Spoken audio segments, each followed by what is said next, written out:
She didn't mean to make a scene.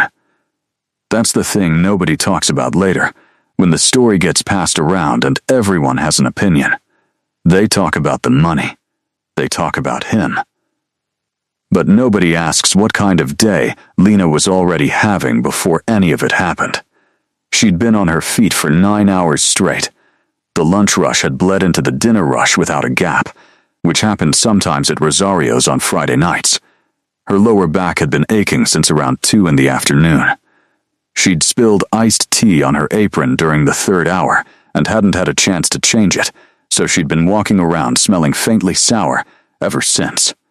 Her phone had 3 missed calls from her landlord, which she hadn't listened to yet because she already knew what they were about. The rent. Always the rent. She was 26 years old, and she was tired in a way that felt older than that. Table 7 had been her problem child all evening. A birthday party. 8 people, lots of special requests. 2 of them sent their food back. One of them asked her 3 separate times whether the pasta was gluten-free, even after she'd answered the question twice. She didn't mind. She was used to it. She smiled. She refilled their water. She brought the birthday dessert with a candle, and didn't let it show on her face when they asked her to bring another one, because the first candle had gone out before they could take a photo. She was good at her job. She needed to be. Tips were the difference between making rent and not making rent, and right now the margin was very thin. So when Table 4 walked in at 8:45, 15 minutes before the kitchen closed, she felt it before she could explain it. That specific kind of tired that comes when you're almost done, and then you're not. There were 3 of them, 2 men and a woman. Business clothes, expensive looking, the kind of people who didn't seem to notice they were in a mid-range Italian place in a neighborhood that was still deciding whether it was gentrifying. One of the men was on his phone before he even sat down. The woman was laughing at something the other man said. Nobody looked up when Lena approached. "Hi, welcome to Rosario's. I'm Lena. I'll be taking care of you tonight." She set down the menus. "Can I start you off with some water or something to drink?" The woman looked up and smiled. "White wine. Something dry. Sparkling water for me," the other man said. The one on his phone didn't say anything. Lena waited. He was still typing. Or reading. She couldn't tell. He had dark hair, a little long for someone in a suit, and the kind of stillness that some people had, the kind that wasn't relaxed but controlled. "And for you, sir?" "Nothing." The woman at the table made a small face, like she was used to this, and also tired of it. "Damien." He looked up. His eyes met Lena's for exactly 1 second. "Water." He looked back down. She brought their drinks. She took their order. He asked 2 precise questions about the ossobuco, whether the gremolata was made in-house, and whether the bone was full-sized or a smaller portion cut. She answered both. He nodded without looking at her and said he'd have the branzino instead. Fine. She'd had worse. The meal went without incident. They talked among themselves. She checked in twice, refilled 1 glass, brought bread when the woman asked for it. Normal, she was tired, and her feet hurt, and she just wanted to get through it. The bill came to $240. She set the check holder on the table and said the usual words. "Take your time." She started to walk away. "Hey." She turned back. It was him, Damien.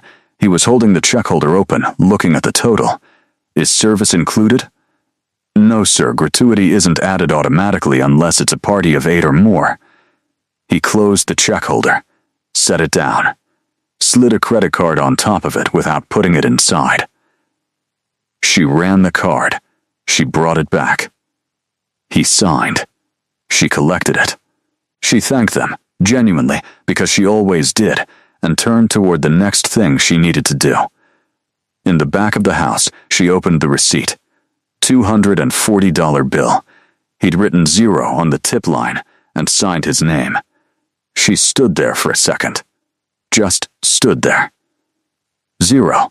She thought about the 9 hours, the iced tea on her apron, the 3 missed calls from her landlord, the birthday table and the candles, and the gluten-free pasta question.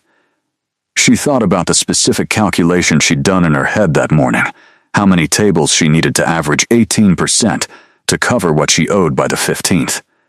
And then, she didn't think anymore. She just walked back out. He was still there. The 3 of them were pulling on their coats, unhurried, the woman laughing again. "Excuse me." Her voice came out steady. She hadn't planned that. "I'm sorry, I just wanted to make sure there wasn't a problem with the service tonight." He looked at her. The woman's smile dimmed slightly. "No problem," he said. "Okay." She held the receipt loosely at her side. "Because you didn't leave a tip, and I wanted to check if I'd done something wrong."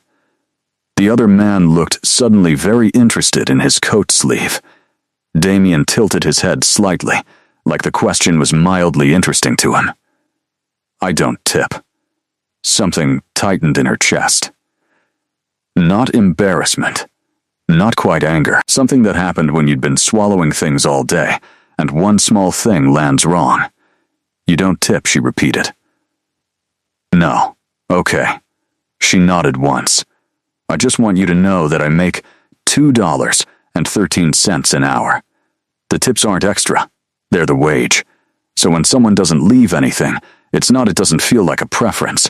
It feels like I worked for free." She hadn't planned to say any of that. It was too much. She knew it was too much even as she was saying it. Her face was hot.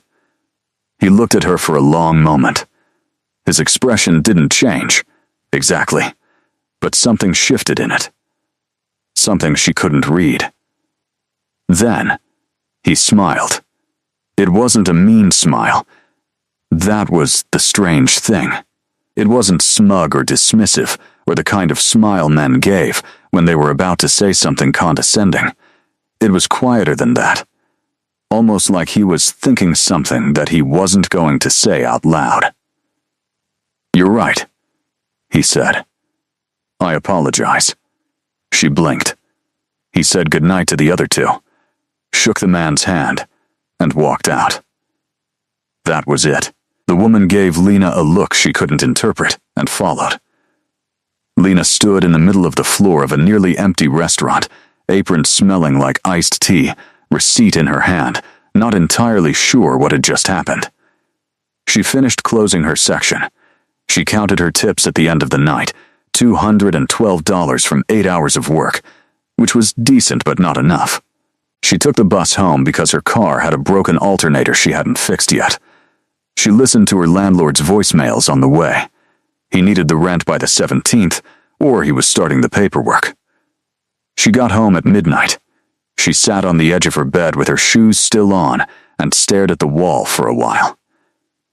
She didn't think about the man from table 4. She was too tired. She just thought about the number, the rent, the alternator, the 17th. Then she went to sleep. She didn't know yet that the next morning was going to change everything. She found out the next morning the way most things happened at Rosario's, which was through Marco. Marco was the daytime host, a 22-year-old who treated the restaurant like it was the center of the universe because he had nothing else going on. He knew everything. He tracked everything. He had the kind of memory for gossip that some people had for sports statistics, effortless and total. Lena came in for her Saturday afternoon shift, and he was waiting for her at the host stand with an expression that meant something had happened, and he'd been holding it since morning. You're not going to believe it. She was already tired. She'd slept badly. "Marco, I haven't even put my apron on." The table from last night. The 3 people. The guy who didn't tip. She stopped walking. "Someone came in this morning," Marco said. "One of the investors. The silent partners.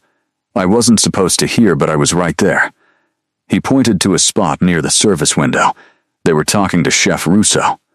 "About the building." "What about the building?" "The lease." Apparently the building sold 3 weeks ago. New owner. And the new owner, Marco paused for effect, which she found annoying, came in last night for dinner. Lena looked at him. Your table, Marco said. The guy. The one you yelled at. I didn't yell at him. You told him he made you work for free. That's not yelling. That's a statement of fact. She felt something cold move through her anyway. What do you mean the new owner? I mean he owns the building, which means he basically owns the restaurant, because if he changes the lease terms, Chef Russo can't afford to stay here. And from what I heard this morning, he's been evaluating the whole block. Marco looked very satisfied with himself for knowing all of this. He sat in your section on purpose. He wanted to see how the place ran from a customer's perspective. She stared at him. So you kind of yelled at your boss, Marco said. Technically, he's not my boss. He owns the building your boss works in. She pulled her apron from her bag and tied it without looking at what she was doing. Her hands knew the motion well enough. When did you hear all of this? This morning. Around 10. Chef Russo looked upset, but not like scared upset. More like annoyed uncertain, which is different. She thought about the receipt, the 0 on the tip line. She thought about standing in the middle of the dining room with her face hot, telling a man in an expensive suit about her hourly wage. Okay, she said. Okay? Marco looked disappointed. That's your reaction? What do you want me to do, Marco? Panic? It happened. I said what I said. You could apologize. For what? Being accurate? He shrugged. For the optics. She walked past him toward the side station to start her opening duties. The restaurant was half lit at this hour, chairs still up on some of the tables, the smell of bleach from the overnight clean mixing with the olive oil someone was already heating in the kitchen. She knew this place, in every state. Early morning, last call. Dead Tuesday afternoon, slammed Saturday night. She'd worked here for 3 years. 3 years was a long time to work somewhere and still be calculating whether you could make rent. She thought about what Marco said all through her shift. It sat in the back of her mind, like a stone. She didn't let it change how she worked, because there was nothing to be done about it mid-shift. But it was there. Every table she smiled at, every order she called in, every time she refilled a water glass without being asked, she was aware of it. He owned the building. She had called him out in the middle of a restaurant, and he had smiled and said, "I apologize," and walked out like it was a perfectly normal evening. The shift ended at 9. She was pulling her jacket on in the back when Chef Russo called her name. He was a compact man in his late 50s, Greek-Italian, had owned Rosario's for 11 years. He had a temper like a gas burner, fast to ignite, quick to drop back down. She respected him because he was fair, and because he'd given her extra shifts without her asking when she'd had a hard winter 2 years ago. "Close the door," he said. She did. His office was small. A desk, a computer, a framed photo of his daughter at her quinceañera. He sat with his hands flat on the desk, which meant he was trying to be calm. "You spoke to a guest last night after they signed their check." "Yes, about the tip." "Yes," he breathed out slowly. "Lena." He left nothing, on a $2.40 bill. "I was polite. I asked if there was a problem with the service, and then you explained your wage structure to him." She kept her expression steady. "I did." "Do you know who he is?" "I found out this morning." He rubbed the side of his face. "He called me today." Her stomach went tight. She kept still. "He didn't complain," Russo said, which was not what she'd been expecting. "He didn't ask for anything. He just called to introduce himself properly, because apparently he felt he should have done that last night instead of coming in anonymously." He paused. "He mentioned you by name." "What did he say?" He said Russo picked up a sticky note from his desk and read from it, which meant he'd written it down, which meant it had surprised him. He said, "Your server, Lena, gave me the most honest conversation I've had in a restaurant in years. I respect that. The room was very quiet. Then he said he'd be in touch about the lease, Russo added, which is either very good or very bad, and I don't know which yet. Lena sat with that for a second. The stone in the back of her mind didn't get smaller, exactly, but it shifted, changed shape. "What do you want me to do?" she asked. Russo looked at her. "Nothing, just keep working the way you work." He paused. "Whatever you said to him, it landed different than you probably think it did." She nodded. She left. She stood outside the back door in the cold for a moment, letting the night air hit her face. She still didn't know what any of it meant. She just knew it wasn't over. 3 days passed. She worked her shifts. She didn't hear anything more about the building or the lease or Damien, whoever he was. Marco asked her twice if she'd had any updates, and she said no both times, and eventually he moved on to a different story about one of the line cooks. Life continued being life. The alternator was still broken. She'd gotten an extension on the rent until the 20th, 3 extra days, which felt like mercy, but was just borrowed time. She picked up an extra lunch shift on Tuesday to make up the difference. On Wednesday evening, she was rolling silverware at the back table during the slow hour before the dinner rush when the hostess, a college student named Bree, came to find her. "There's someone asking for you specifically." Lena looked up. "A guest?" "He's at the bar. He asked if you were working tonight." She set down the fork and knife she was rolling. "What does he look like?" Bree's expression answered the question before her words did. Tall, dark hair. Suit, but not like a corporate suit. More like a suit he actually chose. Lena's stomach did something she ignored. "Tell him I'll be out in a minute." She washed her hands. She checked her reflection in the small mirror by the coat hooks, not because she was vain, but because she wanted to be prepared.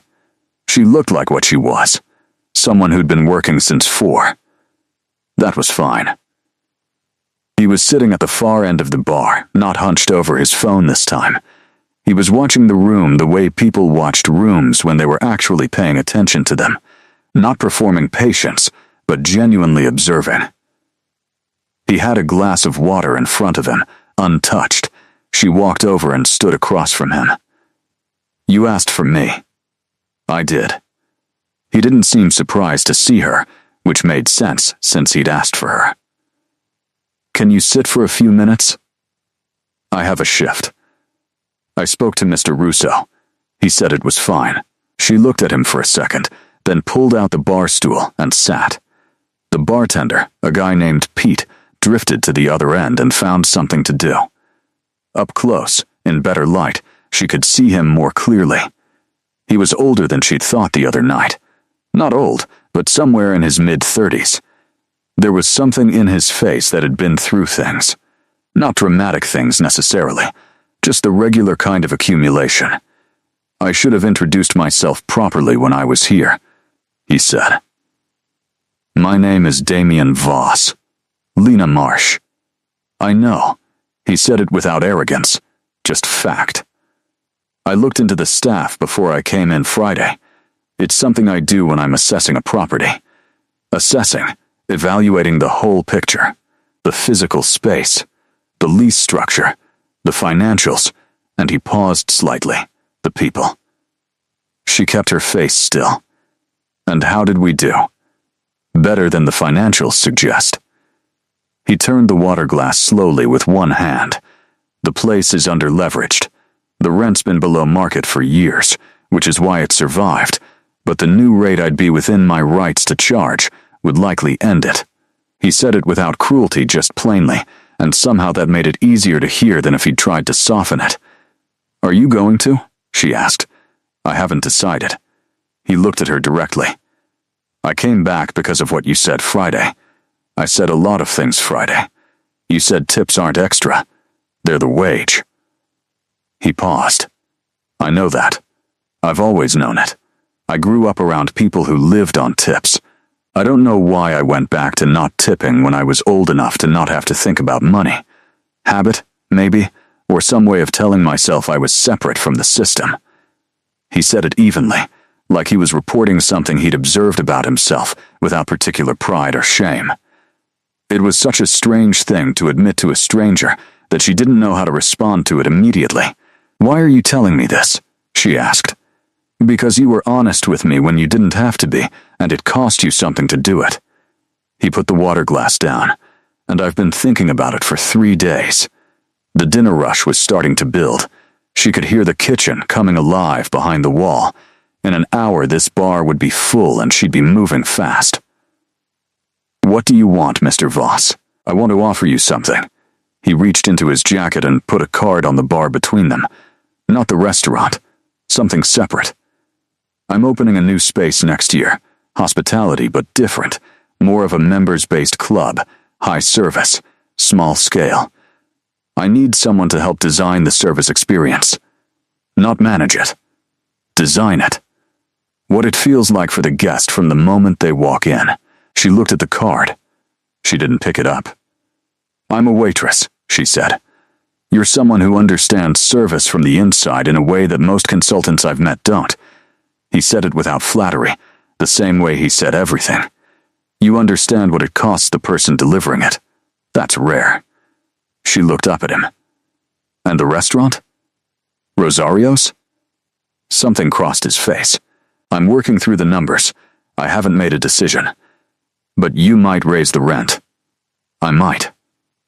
She appreciated that he didn't lie to her. She also hated it. "I need to think about it," she said. "Of course." He stood, which surprised her.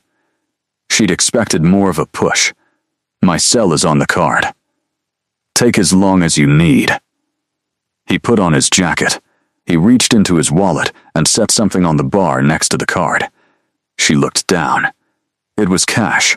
She couldn't see the amount without looking directly at it, and she wasn't going to do that while he was still standing there. "Retroactive," he said simply. And then, he left. Pete materialized at her elbow approximately 4 seconds later. "I wasn't eavesdropping," Pete said, in a tone that meant he absolutely was. But what was that? Lena picked up the cash, counted it without letting her expression change. $500. She put it in her apron pocket and picked up his business card and looked at it for a moment. "I have no idea," she said honestly. Then she went to work. She didn't call that week. She thought about it. She took the card out twice and looked at it. The second time she looked up his name and spent 40 minutes going down a quiet rabbit hole of business articles and property records and one profile piece from a magazine she'd never heard of. Damien Voss, 37, had bought his first building at 23 with money he'd made, doing something in logistics that the article explained, but that she couldn't quite follow.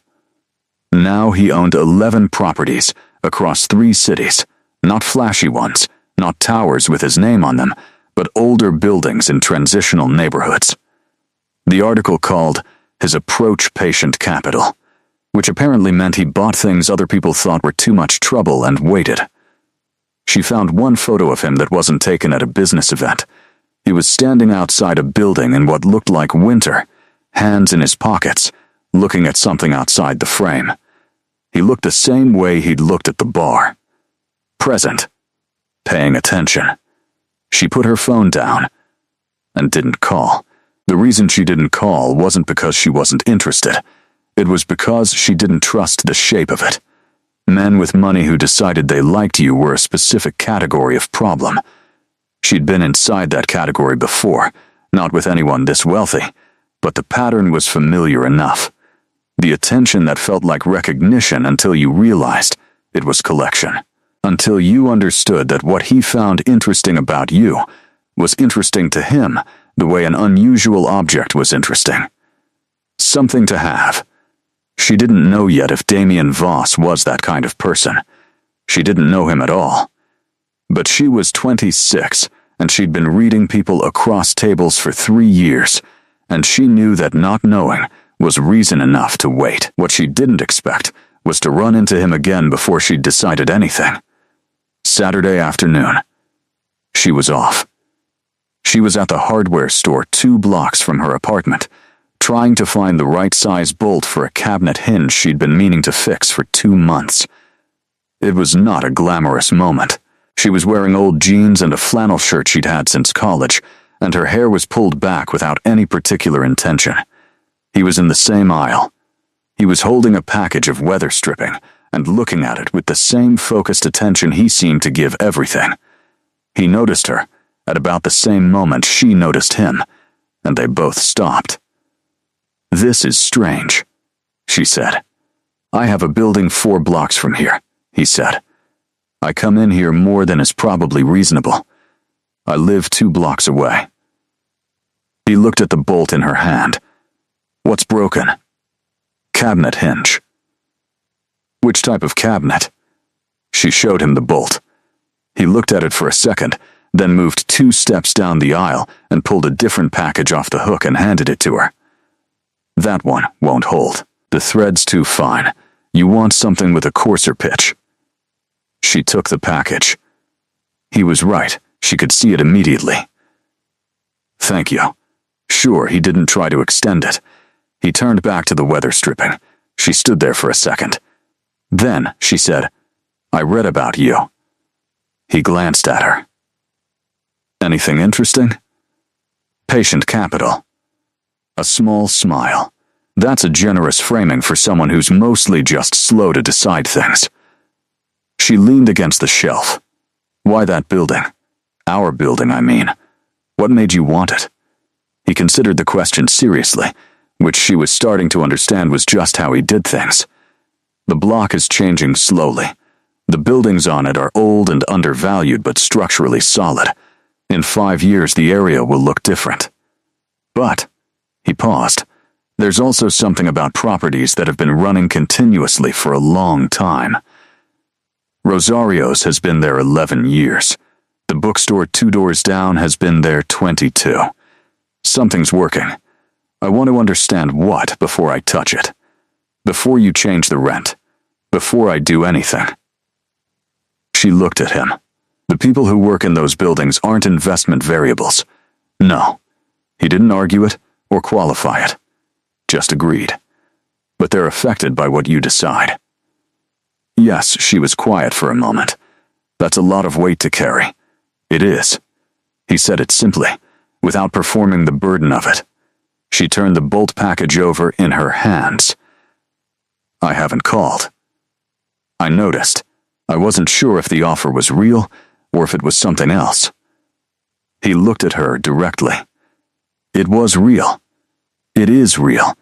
But I also understand why it wouldn't look that way from where you're standing." He said it without defensiveness. "I walked into your restaurant anonymously to evaluate the place. I didn't tip you. You called me on it. And 3 days later I'm back with a job offer. That's a strange sequence. It is a strange sequence. I can give you references," he said. "People I've worked with. People who aren't on my payroll who can tell you what my working style is actually like, if that would help." She hadn't expected that either. She nodded slowly. That would help. He took out his phone and texted her 2 names and numbers right there in the aisle of the hardware store. Her phone buzzed in her pocket. "Take your time," he said again.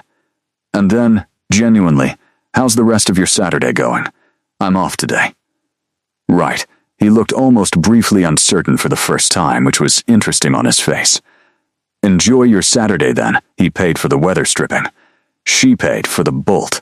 They walked out in the same direction and then split off at the corner without making anything of it. She fixed the cabinet hinge that afternoon. It took 10 minutes.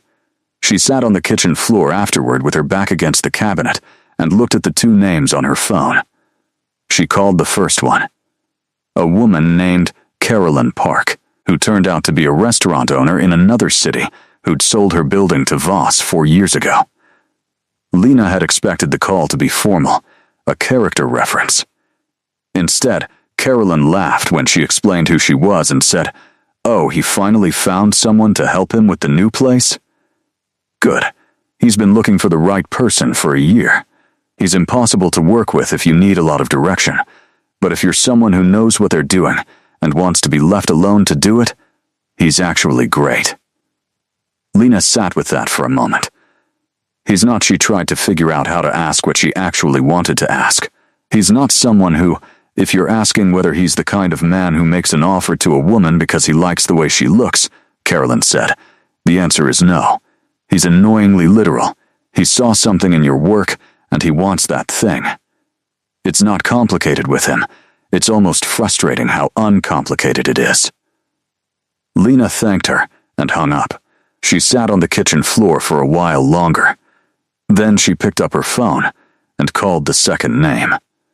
The second name was a man named Russell Okafor, who answered on the second ring and turned out to be a former operations director who'd left Voss's company 2 years ago to start something of his own. She'd expected the reference to be clean, the way references always were. People said good things because they'd been asked to. Russell wasn't like that. He's not easy, he said, almost immediately. I want to be honest with you, because whoever you are, you deserve an honest picture. He's demanding in a specific way. He doesn't ask for a lot of your time, and he doesn't micromanage. But when he does need something from you, he needs it fully. He doesn't want halfway.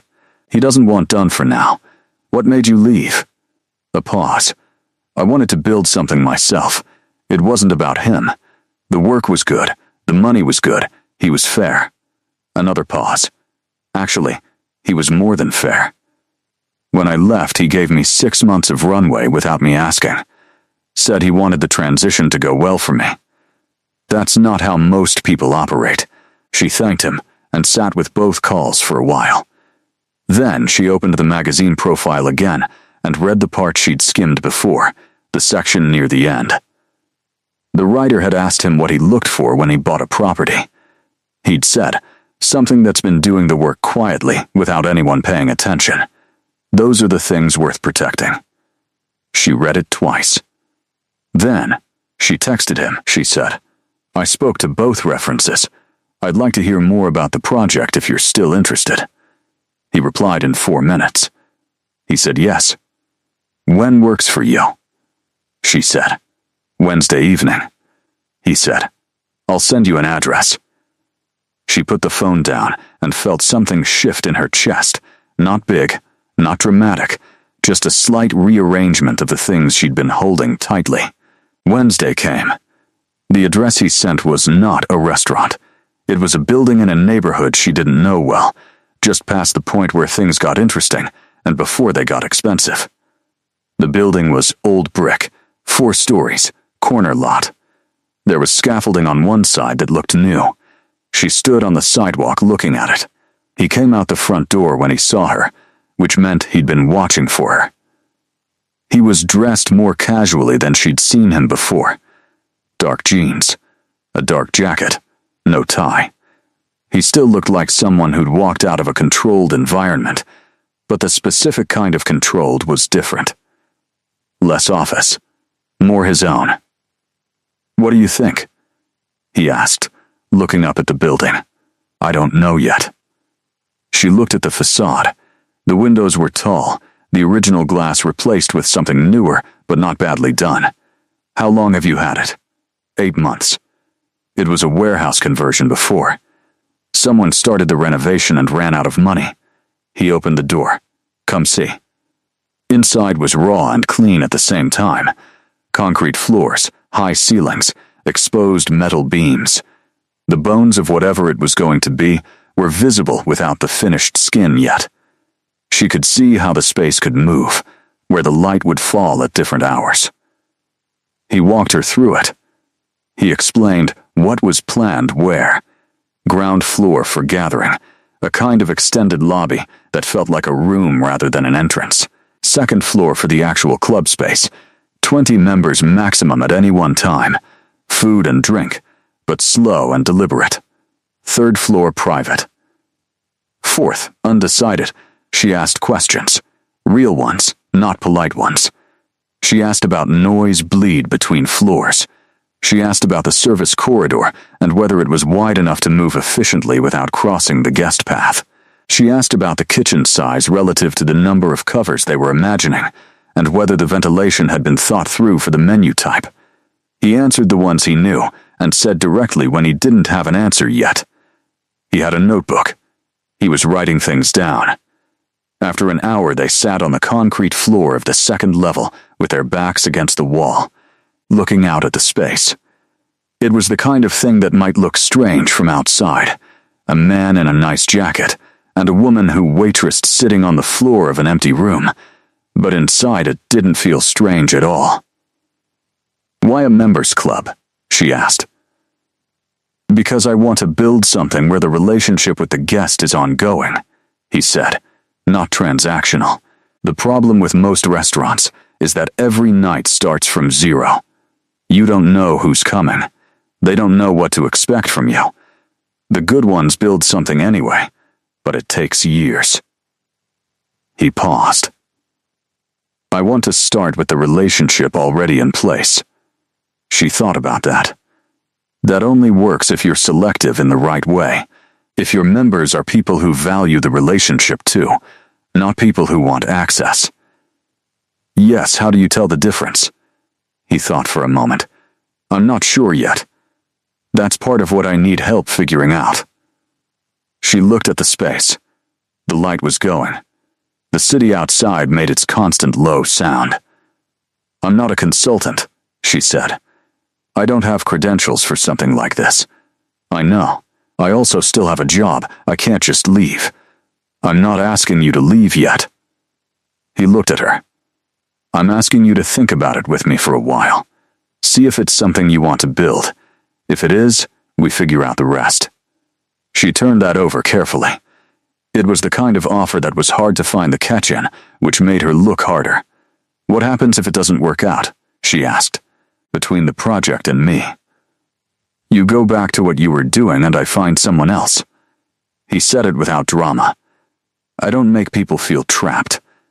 That's not useful to either person." She nodded slowly. Outside, the streetlights had started to come on. Through the tall windows, she could see the block slowly shifting from day into evening. "Okay," she said. "Okay? I'll think about it with you, for now." He nodded. He didn't smile the large kind of smile that would have made her feel like she'd just agreed to more than she meant to. He just nodded, like she'd said something that made sense. They left together and split at the corner again. She took the bus home. The city moved past the windows in its usual way. She thought about the building and the concrete floors and the notebook and the questions she'd asked that she hadn't expected to ask. She thought about the way he'd written things down.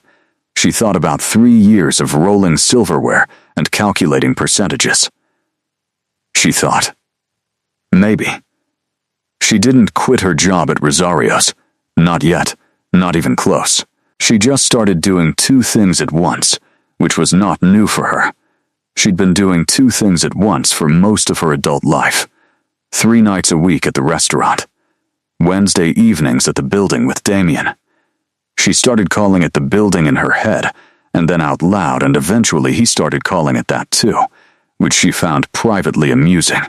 That a man who dealt in properties all day would end up adopting her placeholder name for the most important one.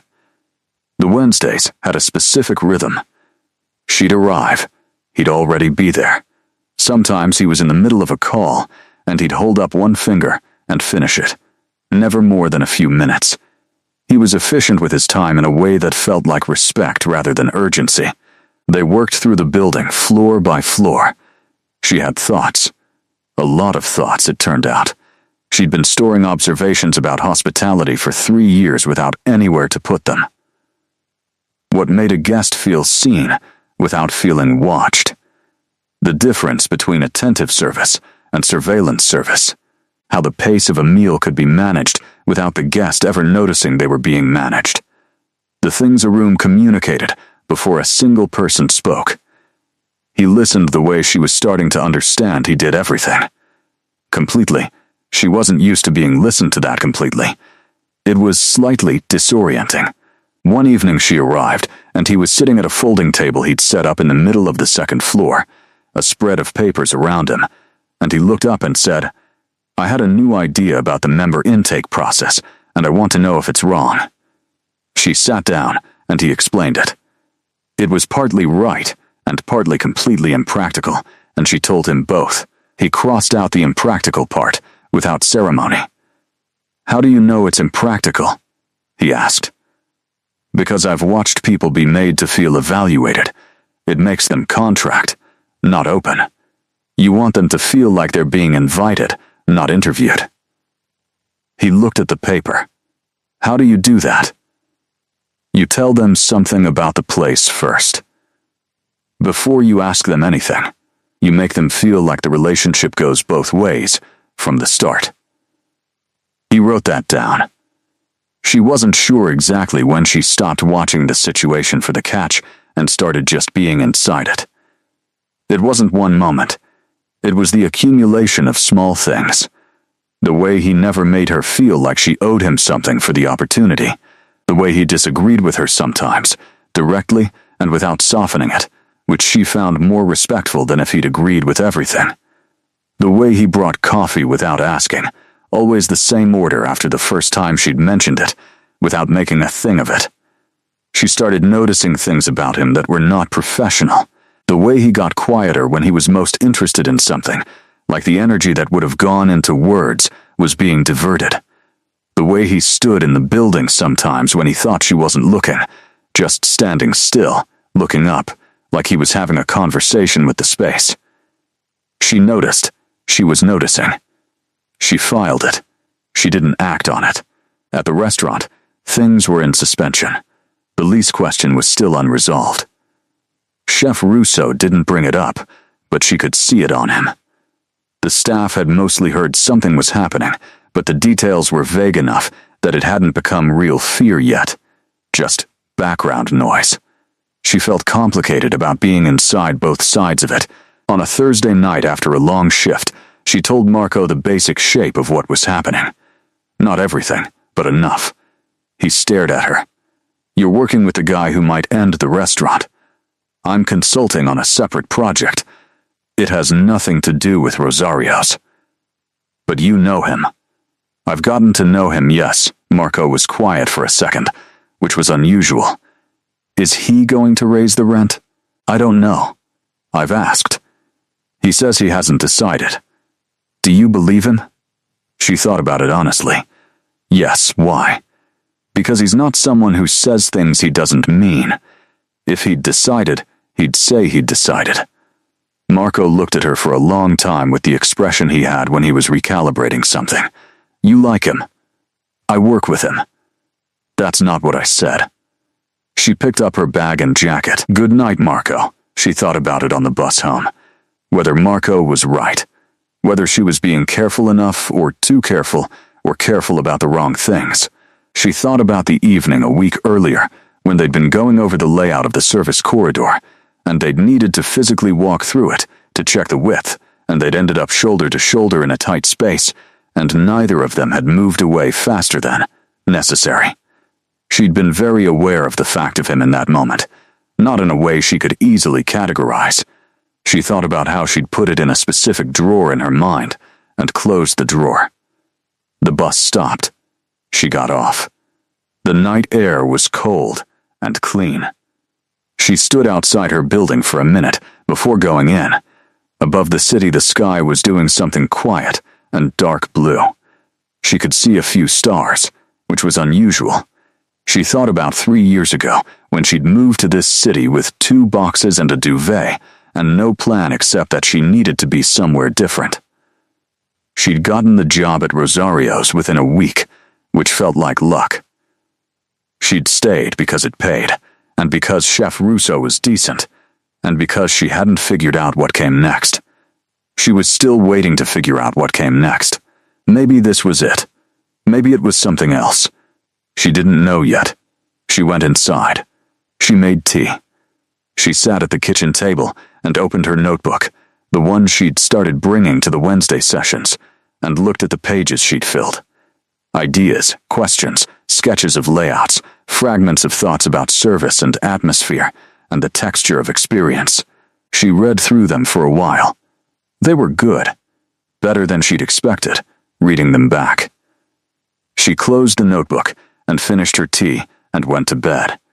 She didn't dream about anything particular. She just slept, which she needed. The thing she hadn't expected about working with Damien was how much he worked. She'd had a quiet assumption, not fully formed, that someone who owned 11 buildings dealt mostly in decisions. The big ones, the sweeping ones. That the actual labor happened elsewhere, managed by other people. She'd been wrong. He worked in the specifics. He knew the floor plan dimensions in the building by memory, room by room. He'd read 3 books on hospitality design in the 2 months he'd owned the place, and could reference specific chapters. He had a relationship with the contractor that involved detailed daily conversations about materials and timing and costs. He knew which suppliers his competitors used, and why certain ones were better for certain applications. It changed how she saw the money. It wasn't that he didn't have it. He clearly did. It was that he didn't use it as a substitute for knowing things. He used it to make the things he already knew possible. She respected that. On a Wednesday in early December, she arrived to find him in conversation with a woman she didn't recognize, both of them standing in front of a large printed layout tacked to the wall. He introduced her as Miriam, the interior architect. Miriam was in her 50s, compact, wore paint-stained jeans that seemed intentional rather than careless. Damien says, "You've been working through the service experience," Miriam said. "We have," Lena said. "I have some questions for you then." Miriam pulled a pen from behind her ear, the passage between the kitchen prep area and the main floor. He wants it to disappear. Operationally, what does disappearing mean to you? Because it means something different to me. It was the most direct anyone had spoken to her in a professional context in a long time. She felt herself straighten slightly. Disappearing means the guest never sees a harried face. They never see someone carrying something awkward. They never hear a kitchen sound at the wrong moment. She pointed at the layout. The entry to the passage needs to be angled away from the primary sightlines of the seating area, and it needs to be wide enough that 2 people can pass without one having to stop and turn sideways. Miriam looked at the layout. Made a mark. That adds 18 inches to this wall. I know. Miriam looked at Damien. She's right. She made the mark bigger.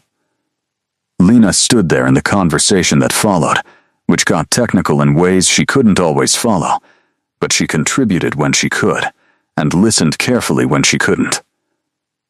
At the end of an hour, Miriam rolled up her papers and said to Lena, "You should have been doing this 10 years ago." She didn't know what to say to that. She said thank you. After Miriam left, she and Damien stood looking at the layout in silence for a moment. "She doesn't say that to people," he said. "Say what?" "That they should have been doing something." He looked at the layout. She spent 30 years watching people do jobs they're wrong for. She notices when someone is right for something. Lena looked at the layout too. Her mark was there in pencil, 18 inches. The passage widened. Something that would matter every service for the life of the building. Something she'd put there. She felt a specific kind of feeling that was harder to name than happiness. More like alignment. Like a gear that had been spinning without catching, had finally found something to turn against. "Can I ask you something?" she said. "Yes. The night you came into Rosario's. You said you came in to evaluate the property." "Yes. But you sat in my section specifically." "Marco told me you asked the host." He was quiet for a moment. "I read through the staff when I research a property. Reviews sometimes mention people by name.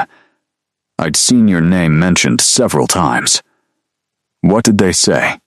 "Things like, the service was warm, but not intrusive. Things like, she remembered what we'd ordered the last time without being asked. One person said she was the reason they kept coming back. He looked at the layout.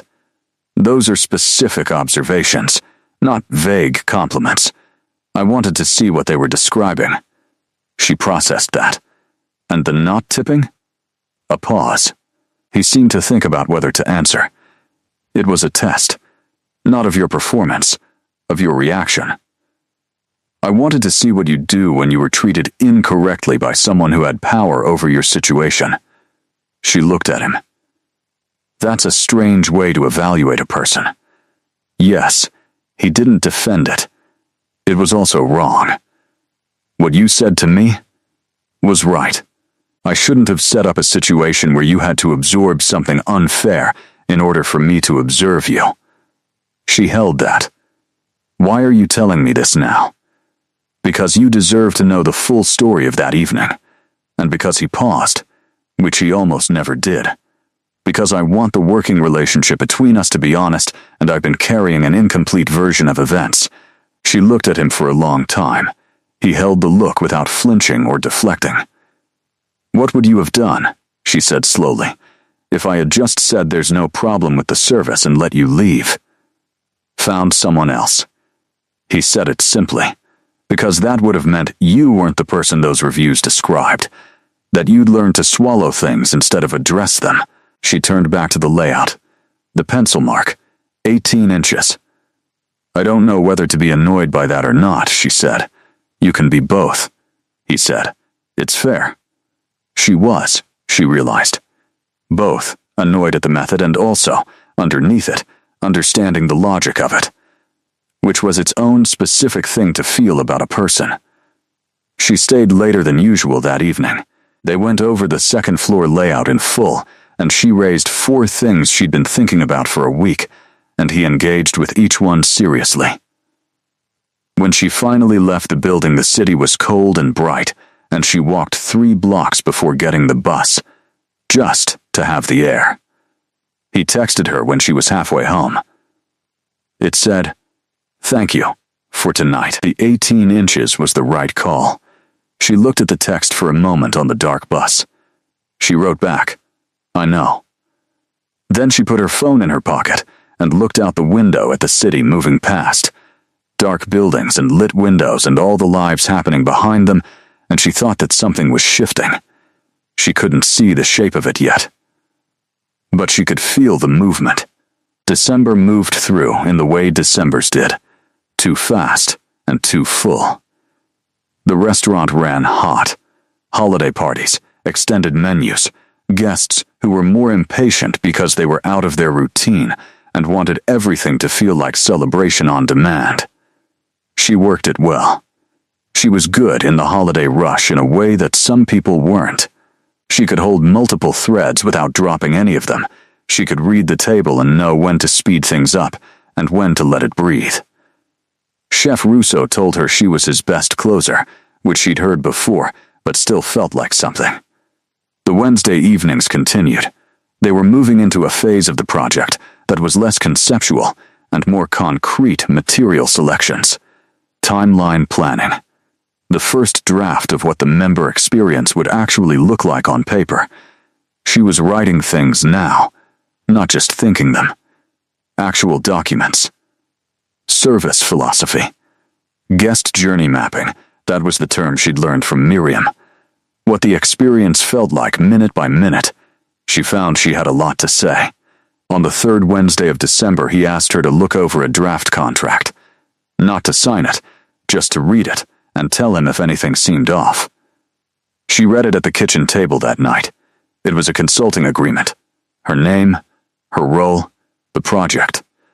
The rate was written on the 4th page, and she read the number and then read it again. It was more than she made in 2 months at the restaurant. She sat with that for a while. She wasn't sure what she'd expected. More than she was making currently, yes, but this was a specific number. It had weight. She emailed him the next morning with 3 questions about the contract, none of them about the rate. He answered all 3 by afternoon. She signed it and scanned it and sent it back. He replied, "Good. See you Wednesday." She went to her Friday shift at Rosario's and served 14 tables, and came home and sat at the kitchen table and thought about the fact that she'd just signed a contract that meant she was, officially, something other than a waitress. Not a waitress, she was still that. But also this other thing. She didn't know how she felt about it. Good. Yes, but also slightly unmoored. The way it felt when something you'd been moving toward finally became solid, and you realized you'd been using the moving as a way to not be still. She called her mother that night, which she didn't do as often as she should. Her mother was in a different city, worked at a community college, had a voice that made Lena feel immediately like she was 15 again. She told her mother the basic shape of things, not every detail, just enough. Her mother was quiet for a moment after. Then she said, "You went after him for not tipping?" "I didn't go after him. I asked if there was a problem with the service. In front of the whole restaurant? He was the last table. The place was mostly empty."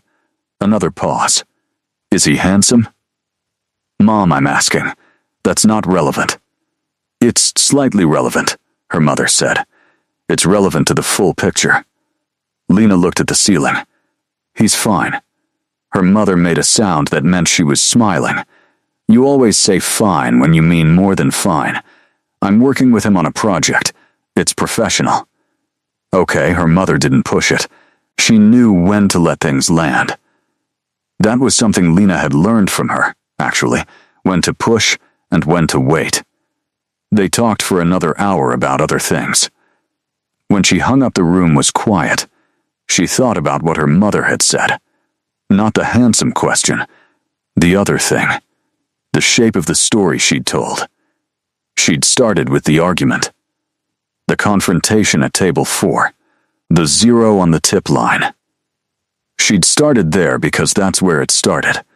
But also, she realized, because it was the part of the story she understood completely. Her own action, her own risk, her own words. The part that came after was murkier. Someone else's decisions, someone else's recognition. It was harder to own that part. To sit with being seen and chosen without finding a reason to dismiss it. She was working on that. In the second week of January, she arrived at the building on a Wednesday, and something was different immediately. She wasn't sure what it was. Not the building. The building was the same. It was him. He was standing at the window looking out at the street, and when he turned around, she could see something behind his usual stillness that was less settled. "Everything okay?" she said. "I had a meeting today that didn't go how I expected." She sat down on the folding chairs they'd put in the second floor by now, the makeshift meeting setup that had evolved over months. "What kind of meeting?" "There's a group interested in partnering on this project. Capital injection. They'd come in as minority partners. It would accelerate everything by about 18 months. But they have ideas about what the space should be. Different ideas than we've been developing." She noticed the we. She let it sit. "What do they want?" she asked. "More volume. More visibility. They think the small-scale exclusive model is too limited. They want to open the membership up, add an events component, lean into the status aspect." She thought about that. "That's a different project." "Yes, is it a better one?" He looked at her. "No, but it's a faster one, and the numbers are better on paper in the short term." She leaned back. "What are you going to do?" He was quiet. "I'm thinking, you built this idea on a specific principle, that the relationship was more important than the scale." She paused. "If you change that for the money, you might end up with a project that succeeds financially and fails at the thing that made it worth building." He looked at her for a long time. "Say that again," he said quietly. "Which part?" "All of it." She said it again, more slowly. He listened with his whole face, the way he did. "I needed to hear that from someone other than myself," he said. "Then, you already knew it. Knowing it alone and hearing it out loud are different things." He looked at the layout on the wall. I'm going to pass on the partnership. She nodded. She didn't say good choice or congratulate herself. It wasn't her choice to make. But she was glad. He declined the partnership by the end of that week. She found out not because he told her immediately, but because a week later he mentioned it in passing while they were going over vendor timelines, and the way he mentioned it told her he'd been thinking about it since the decision, sitting with it, checking it. Do you regret it? She asked. No. He didn't hesitate. But I notice I keep re-examining the decision, which is different from regretting it. Why do you think that is? Because the money would have been easier, he said plainly. And I'm trained to respond to easier. She thought about that for a moment. About what it meant to know something was wrong for you and still feel the pull of it. She understood that particular strain of effort. She'd exercised it in her own life often enough. Easier isn't always wrong, she said. No, but in this case, it was. He looked at the wall. In this case, it would have meant building something for someone else's idea of what it should be. And I would have funded it, managed it, put my name on it, and it wouldn't have been the thing. She understood what he meant by the thing. They'd been in conversation about it long enough that she understood. January moved toward February. The construction phase was picking up speed now. There were workers in the building regularly, which changed the texture of the Wednesday evenings. More noise, more interruption, more decisions that had to be made on the spot. She found she was good at on the spot, better, maybe, than at the longer arc of planning. One evening she arrived and found Miriam in heated disagreement with the contractor about a wall on the 3rd floor that was apparently load-bearing in a way that complicated the floor plan. She stood in the doorway, watching them for a moment. Then, she stepped in and asked 2 questions that helped them figure out a 3rd option neither had considered. Miriam looked at her afterward and said, "Where have you been all my career?" "Rosario's on 5th, Lena said. Miriam laughed. It was a good laugh. She told Damien about it later that evening while they were closing up. He smiled, the real kind, not the controlled one. She'd learned to tell the difference. Miriam doesn't laugh easily, he said. I noticed. You have that effect. He said it without looking at her, adjusting something on the table matter of fact. People relax around you. They say things they wouldn't otherwise say. She didn't know what to do with that immediately. Is that a professional observation? He looked at her then. Directly, no. The room was suddenly different. Not dramatically, not with any action, just the words still in the air. She held his gaze. Damien, I know, he said. It's not the right time, or the right context, or probably either of those things. He looked away first. I'm not trying to complicate what we're building here. Okay, she said. But I wanted to be honest. Since we're in the habit, she thought about what he'd said on the first real evening here. That he wanted the working relationship to be honest. That he'd told her about the test because she deserved to know the full story. She stood in the building with its raw walls and the sounds of the city outside and thought about honesty and what it cost and what it was worth. I'm not unaware of it, she said carefully. What you just said. I'm not going to pretend I don't understand what you mean. He looked at her. But I also need the project to be the project, she said. Not a context for something else. Because what we're building here matters to me separately. I know that, he said. I wouldn't want it any other way. Good, she picked up her bag. Then, we're fine.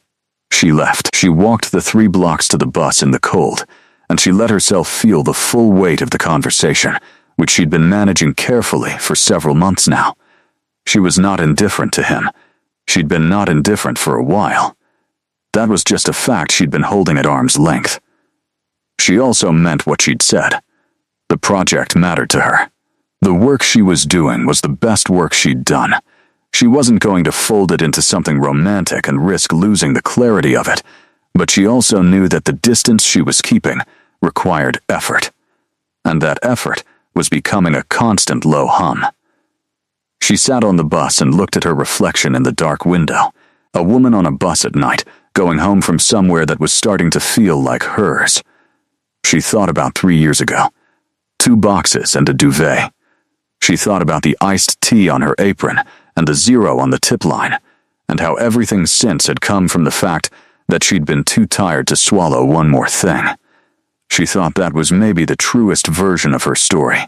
Not that she'd been brave, not that she'd done the right thing, just that she'd been tired and honest at the exact right moment, and the world had shifted. She thought that was enough. Better than a plan. More reliable than strategy. Just the truth. Said out loud. To the right person. At the right time. She got off the bus. The night was cold and clear. She could see the building from 2 blocks away. The scaffolding lit up. Someone still working. The city hummed around it. She went home. In February, she gave her notice at Rosario's. She'd waited longer than she needed to, she knew. Partly because of the loyalty. Partly because of the uncertainty. Some part of her still keeping a hand on the familiar thing while testing the new ground with her foot. But the contract was signed. The project was real. The work was too much to do well on 3 evenings a week. She told Chef Russo on a Tuesday morning, early, before the lunch prep started. She sat down in his office with the door closed and told him the truth in plain language. He listened. He didn't look surprised. "I've been watching you work on something," he said. "You've had that look for a few months now." "What look?" "The one people get when they've found the next thing." He folded his hands on the desk. "The building. Voss's project." She nodded. He was quiet for a moment. He made a decision about the lease. She waited. "He's keeping the rent at the current rate for 3 more years." Russo looked at his desk. With a cap on increases after that. He had his lawyers drafted last month. He looked up at her. "He didn't mention it to you?" She thought about it. He hadn't. She'd been inside both worlds for months, and he'd kept that separate. She understood why. He hadn't wanted the professional relationship to carry the weight of obligation or gratitude. He'd made the decision separately and let it be separate. She felt something complicated move through her. Respect, she thought, and the something else she'd been keeping in its own drawer. "No," she said. He didn't mention it. Russo studied her. "He's a different kind of person than I expected when I heard the building had sold." "Yes," she said. "He is." She worked her last 2 weeks fully. She trained the newer server, a young man named Danny, who was good and just needed someone to tell him what he was doing right as clearly as what he was doing wrong. She made sure her regulars knew she was leaving without making it into a big thing. A few of them said they'd miss her specifically, by name, which she received without deflecting. On her last night, Marco brought a small cake from the bakery 2 doors down, with her name written on it in uneven frosting. The whole closing staff ate it standing in the kitchen at 11:30, and someone told a story about the time Lena had handled a table of 12 grad students at the end of a Saturday night without losing her patience once, and everyone laughed. She laughed too. She felt the smallness of it and the bigness of it at the same time. She took the bus home for the last time on that route. She sat in her usual seat and looked at the city going past. In the morning she woke up, and there was nowhere to be until Wednesday. She made coffee and sat at the table with her notebook open. She wrote for 2 hours. Thoughts about the member intake process she'd been turning over for weeks. A new idea about how the food offering could double as an extension of the welcome. Not just sustenance, but information about what kind of place this was. She filled 12 pages. When she arrived at the building on Wednesday, Damien was already there with Miriam and the contractor, and 2 people she hadn't met before. A lighting designer, and someone from a catering consultancy he was considering. She walked into the room, and it was full, and people were talking, and he looked up when she came in. "There she is," Miriam said. "We've been waiting for you to weigh in on the lighting brief." She set down her bag and walked to the table and looked at the brief and started asking questions. That was how it felt, like walking into a room where she was expected, where her arrival changed the shape of the conversation. She stayed until 9. The others cleared out around 7. She and Damien were the last two as usual, standing in the second-floor space with the day's work spread out on the table. "You quit," he said. "I gave notice 2 weeks ago." She looked at him. "You knew." Russo mentioned it. He paused. "I wanted you to do it on your own timeline." "I did." He nodded. He picked up a paper from the table and set it down again. "How does it feel?" She thought about it genuinely. "Strange. Like standing in a room I've been walking toward for a long time, and now I'm in it, and I have to figure out what to do inside it instead of just moving toward it."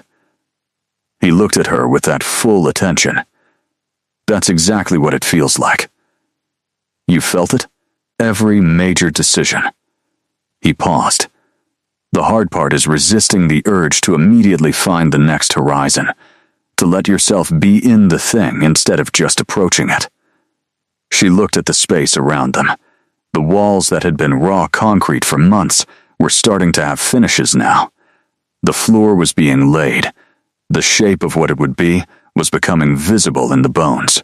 "It's beautiful," she said, not performing, just saying it. "It is." He was looking at it too, because of a lot of things, including you. She let that sit. She didn't deflect it. "I've been thinking," she said slowly, "about what you said in January." He was still.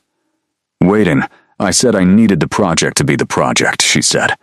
"That was true. It still is true." She looked at him, "But I also think I was using it as a way to not deal with the other thing."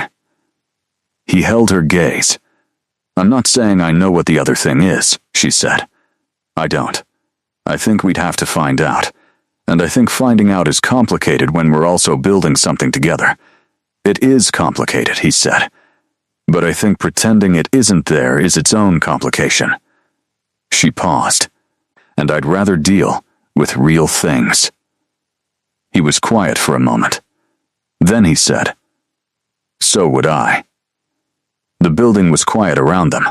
The city hummed outside. The lights they'd argued over and decided on together were installed now, not lit yet but visible, tracing the shape of what evenings would feel like when the space was alive. She thought about the night she'd stood in a nearly empty restaurant, holding a receipt with a 0 on it. How far from here that felt. How directly it had led here. "We should probably not make any decisions tonight," she said. "Agreed," he said. "But talking about it was the right thing." "I know." They left together. They stood on the sidewalk outside the building in the cold, and she could see him trying to figure out the right way to end the evening. And it was, she realized, the first time she'd seen him uncertain in a way that wasn't about work. The first time he'd been in unfamiliar territory, the same way she'd been in unfamiliar territory for months. She found it unexpectedly studying, that they were both in it. "Good night, Damien," she said. "Good night, Lena." She walked toward the bus stop. After half a block, she heard him say her name. She turned. "Thank you," he said, for saying it out loud. She looked at him across the dark street, his hands in his pockets, the building behind him with its scaffolding and its lights and its becoming. "We're in the habit," she said. Then she turned and kept walking, and the city received her as it always did, in its ordinary, indifferent, beautiful way. March came in cold, and then turned warm too fast, the way it sometimes did.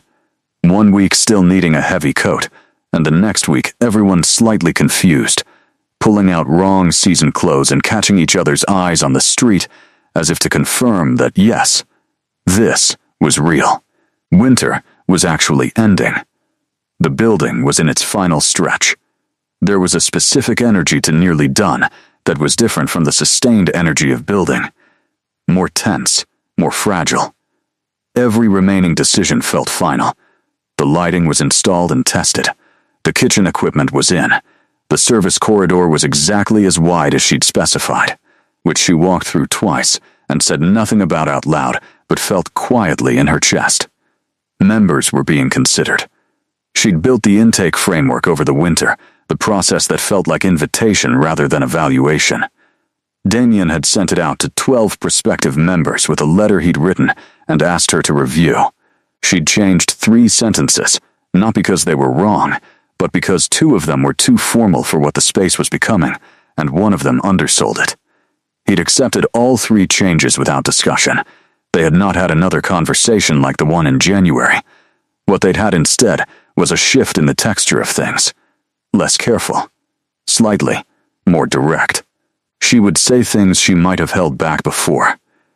He would look at her sometimes for a fraction of a second longer than necessary before responding, and she'd begun to stop cataloging that look and just receive it. Nothing had been defined. She was fine with that. Definitions had a way of collapsing the thing they named.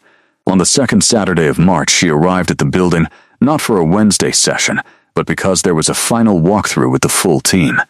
Miriam, the contractor. The lighting designer. 2 members of the catering consultancy. Her and Damien. They moved through the space, floor by floor. On the ground floor, Miriam pointed out something about the entry threshold, the specific material transition that happened the moment you stepped inside, and the way it communicated arrival without announcing it. She'd been talking about this for months. Now, it was real and underfoot, and it did exactly what she'd said it would do. On the second floor, they walked through a service cycle that the catering consultant had choreographed with 2 of his team members standing in as guests. It was rough, but the underlying logic was right. Lena made 2 notes. On the 3rd floor, they stood and looked at what the private space had become. Smaller than anything else in the building. A room with 4 chairs and a table and a single window that looked onto a courtyard that couldn't be seen from the street. It was the quietest room she'd been in for months. Everyone was talking around her. She stood at the window and looked at the courtyard, the small square of sky above it. Damien came and stood beside her. "You're quiet," he said. "It's good," she said. She wasn't sure she had better words for it. It's what it was supposed to be. He looked at the courtyard with her. "I didn't know what it was supposed to be when I bought the building. I know. I knew what I wanted it to feel like. You helped me figure out what that meant in practice." She turned to look at him. He was already looking at her. "I want to be clear about something," she said. "Tell me. When the space opens, when it's running and people are here and it's working." She looked at him steadily. "I'm not going anywhere. This isn't a project I'm going to finish and move on from." He held the look. "Is that a professional statement or a personal one?" "Both," she said. At the same time, the room around them went quiet in the way it sometimes did when something real happened. Just for a moment, the conversations at the other end of the space barely registering. "Okay," he said. Quietly, the same word she'd said months ago on the concrete floor, when she'd first said she'd think about it with him. She understood now why it had landed the way it had. Some words carried more than their literal meaning. Some agreements were bigger than what they said.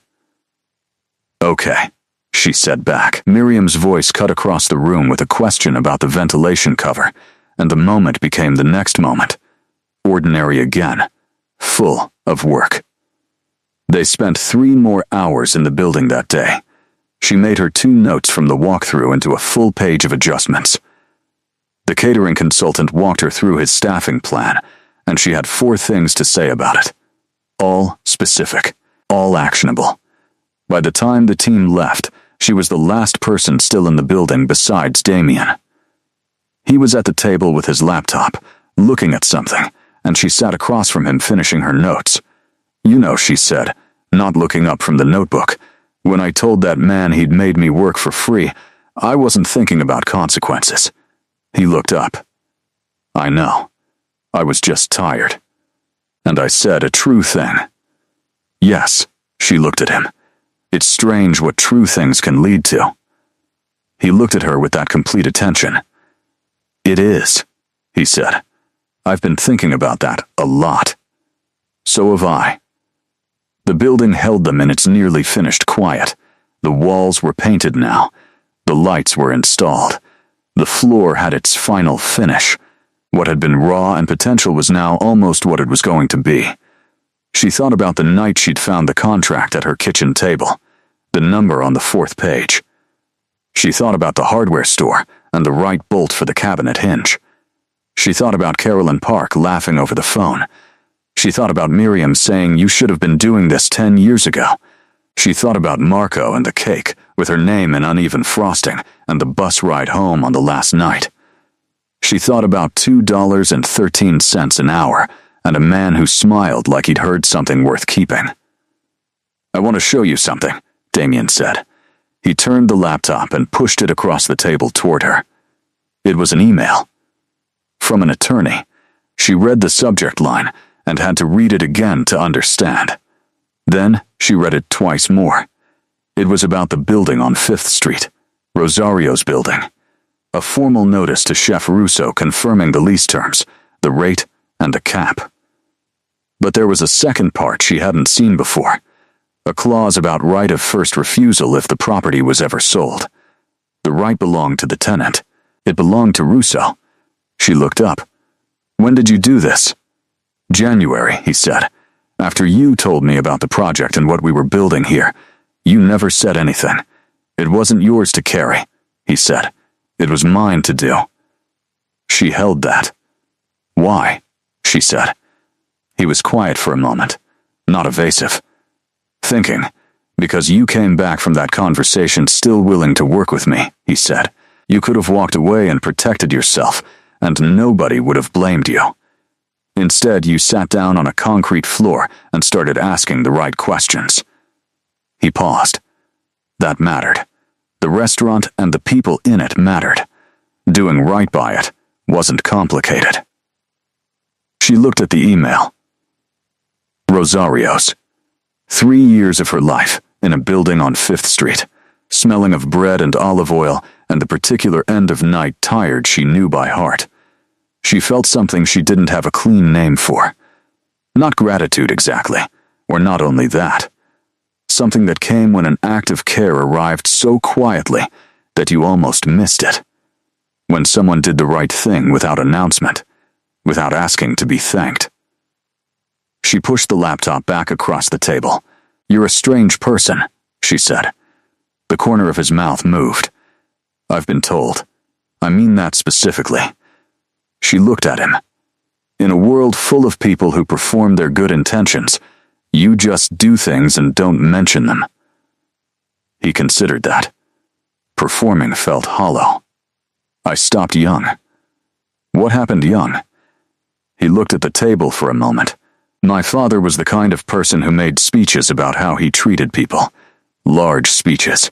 Very certain." He paused, and then treated them poorly in the specific instances. He looked up. "I decided I'd rather do the thing than say the thing." She held that. It explained more than he probably intended. "It's a good way to live," she said. "It's a lonely one sometimes," he said. Not complaining. Just naming it. "Yes," she said. "I know that one too." The city outside continued its evening. Through the window she could see the first real spring light still holding in the sky, that particular March quality of lasting longer than you expected. She closed her notebook. "Damien," she said. He looked at her. "Walk me home." A pause. Not long. "Yes," he said. He closed the laptop. She picked up her bag. They walked out of the building together, into the evening, into the specific cool warm of early March, into a city that didn't know or care about the particular weight of what was beginning. They walked 2 blocks before either of them said anything, and then it was him, asking something small and ordinary about a coffee place she'd mentioned once, and she answered, and asked him something back, and the conversation found its pace, easy, like it had been running alongside them all winter, just waiting to be let in. The opening happened on a Tuesday evening in April, which Damien had chosen deliberately because Tuesdays were quiet and openings on quiet nights were honest. You saw the thing without the performance of a Friday crowd, without guests who came because they'd been told to. 12 members. A soft opening, not announced publicly.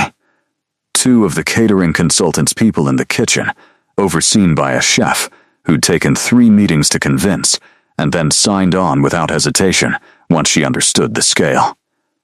Lena arrived 2 hours before the first guest. She walked through the space alone for 15 minutes. The ground floor entry did the thing Miriam had said it would do. The second floor was ready. The tables arranged the way they'd planned. The lighting exactly as the brief had specified. Warm without being dim. Clear without being bright. The service corridor was silent and wide and invisible. She stood in the middle of it and breathed. Then she went to the kitchen and checked in with the chef and the 2 servers she'd hired and briefed over the previous week. She asked the servers 2 questions about their approach to the first course and listened to how they answered. Both were good. One was excellent. At 7, the first member arrived. She was a woman in her 60s, a physician named Dr. Hannah Park, who'd been one of the first people Damien had sent the invitation to. She came in quietly and stood in the entry and looked at the space. "This is what I hoped it would be," she said, to no one in particular. Lena stepped forward. "Welcome, I'm Lena. Let me show you where everything is." She walked Dr. Park through the space the way she'd practiced in her head 50 times. Not a tour, more like orientation. Here is how this works. Here is what to expect. Here is what this place is for. Dr. Park sat down and looked at the menu and said, "How did you decide on this? Every dish is something that asks you to slow down to eat it properly," Lena said. "Nothing you can rush through." Dr. Park looked at her. "Whose idea was that?"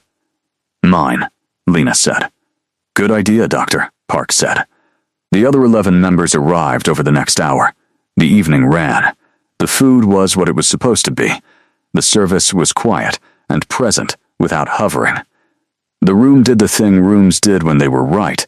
It held people in a way they didn't notice. The conversation easy, the pauses comfortable. Damien moved through the space over the course of the evening, talking to members, observing, making notes in his notebook. He was not performing host. He was doing what he always did, paying attention. Around 9:30, when the main plates had been cleared and people were in the slower, deeper part of the evening, he came and stood beside her near the service corridor. "It's working," he said quietly. Yes, she watched the room. The thing Miriam said, about the space holding people without them noticing. I didn't fully understand what that meant until tonight. "It means they feel safe," she said. "They're not performing. Look at the table by the window." He looked. 3 members who hadn't known each other before tonight were deep in conversation, leaning in, the body language of people who'd forgotten to be careful. "That happened in the first 40 minutes, Lena said. "That's the room doing its job. That's your design doing its job." She accepted that. She'd learned to accept things instead of deflecting them. "Do you remember the evening in the building," he said, "when I said, 'People relax around you'? I remember. I want you to know I wasn't talking about a professional skill." She looked at him. The room moved softly around them. "I know," she said. "I've been patient," he said. "Not complaint, not pressure, just fact. You have. I'll keep being patient." He looked at her. "But I wanted you to know that what I said in January was not a moment. It's a constant." She held that. The room was warm around them. The evening that she'd spent months building was doing what she'd built it to do. She thought about patience. He'd talked about it before, about buying the building and waiting, about finding the right person for the project, about the partnership he'd declined because it would have made things faster, but wrong. Patience for him wasn't resignation. It was strategy. It was a way of protecting the thing. She understood that. She practiced a version of it herself. But she also knew there were moments when patience became its own kind of avoidance. "Come with me," she said. She walked to the third floor, the quiet room, the one with 4 chairs and the window that looked onto the courtyard. She heard him follow. She stood at the window. The April sky outside was dark and clear. She could see stars, a few of them, the way she sometimes could in this part of the city if the cloud cover was right. He came and stood beside her, not performing distance, just there. "I have something to tell you," she said. He waited. "The night of the hardware store, when you helped me find the right bolt. Yes, I knew when I got home that evening. I knew the drawer I'd been keeping things in was getting full." She paused. "I just wasn't ready." "And now?" She looked at the courtyard below, the small square of city that couldn't be seen from the street, the hidden thing, the private one. "And now we built the room," she said. "And the room works, and I know the work is real and separate, and mine." She turned to look at him. "And I'm ready."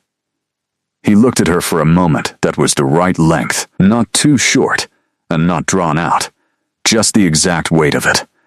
He didn't do anything grand. He didn't say something that would sound like a speech. He reached out and took her hand simply. "The way you held something you'd been careful with and were now allowing yourself to actually hold." She let him. Below them the courtyard was dark and quiet.